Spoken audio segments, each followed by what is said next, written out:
The school-based health center here in Glenmore has been here for 19 years, and we're a huge part of the community. There's no health care available in this immediate area, and so we have close to 700 students that get consent signed by their parents, and any of their medical needs, we address them.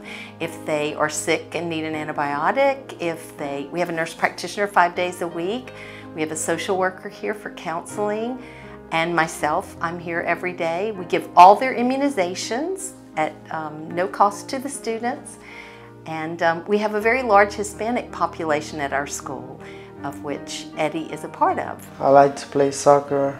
I play on the weekends. I come to Glenmore. At first I had trouble with my nose, and then when I came to the clinic here in Glenmore, they discovered that I had a nasal problem. Then I went to the hospital and had surgery.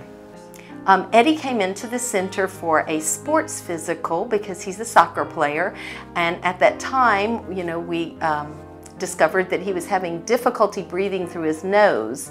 At first, he acted as though he had just had a cold and had a stuffy nose, but the more that we saw him, we realized our nurse practitioner saw him and realized that he had a polyp in his nose, and so we referred him out. He does not have insurance, and so the Children's Miracle Network was a huge blessing and able to address a problem that I'm not sure he would have been able to get help for. Before I had surgery, I couldn't sleep because I had to sleep with my mouth open because I couldn't breathe through my nose, and now I can sleep way better.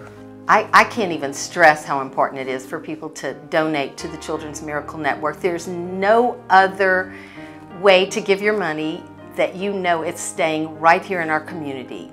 Every bit of the money that we raise in Glenmore stays in Glenmore and helps the kids at Glenmore School. We have a walk-a-thon every year, and we raise a couple of $1,000s, and we're able to get eyeglasses for kids that would not be able to afford it any other way.